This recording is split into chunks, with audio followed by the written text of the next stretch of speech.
Okay, 7th graders, let me explain how we're going to start out on this ecology project. So first of all, you need to pull up the document, and I know we've got a couple of new people, so EstesParkSteam.com is our class website that we use a lot. And so you could find things here or on Schoology. Since I've got this, I'll go to a 7th grade science page. And okay, I'm looking for ecosystem sheet number 1. All right, download that into Schoology. Once again, that is, download that into Notability. Once again, that is also on Schoology in the Unit 4 folder. Okay, we're going to pick an ecosystem location. For the sake of simplicity, I'm just going to pick good old Estes Park. We are a very nature-filled area. Now, if you want to do another place, or like say you want to do the ocean or something different, maybe you live somewhere else, that's fine. But I'm going to go with Estes Park.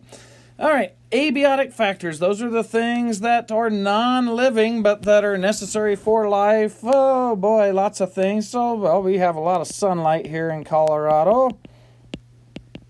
We have rocky terrain. Obviously, we have soil. Okay, so there's 3 examples for you right there. You're going to want to list at least 5 of each. All right, so make sure you have at least 5 for all of these. And if you have more, that will actually make it easier for you later on.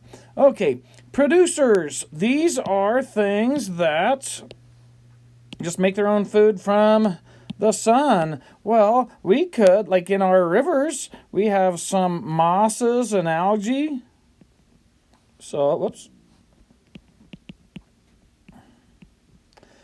For the little tiny fish and aquatic wildlife to eat, we have, let's see, lots of trees.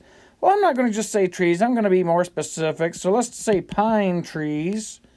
Now, underneath that, well, something that animals eat a lot of, off of those, is pine cones. So I'm going to kind of put that underneath the pine trees. And on and on and on, like, flowering plants. Because I'm already thinking of some animals that feed off the flowers of plants. All right, once again, you're going to want to make at least 5 of those, and if you can come up with more, that's better. Okay, herbivores, those are the things that eat those producers, the things that grew from the sun through photosynthesis. So, herbivores, let's see, well, rabbits, because they eat grass. Thinking about our flowering plants, hummingbirds. And sometimes it helps to think backwards on this, like, oh, rabbits eat grass. Well, then I should probably have grass over here on my producers, shouldn't I? So that'll be one for you to add in later. Then let's go over to carnivores. Those are what? Though, yeah, they eat other animals. So with our carnivores, let's go. I'm just going to give you one or two here. Oh, the coyote, that's one. Okay. I think you can probably think of a lot of carnivores. So go ahead and come up with 5 on that.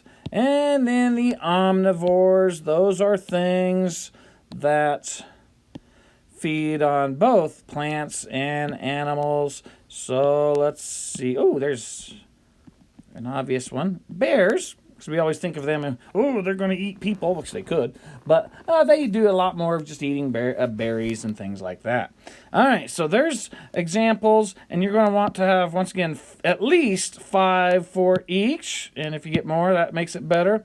Now, one thing to help you out, though, I think maybe it's better just to brainstorm. Just think of things you see. So, bobcats. I'm not sure where it fits on an herbivore, carnivore, or omnivore, but right now I'm just going to write down bobcat at the bottom, and then I can go back and look it up later. Let's see. Elk. We have lots of elk around. I'm not sure where they would fit up here. I'm going to go look it up later. So, yeah, please feel free to use this space just to maybe brainstorm things you see, and then you'll need to research them to figure out where they go up here. Okay, that's how you're going to get started on this project.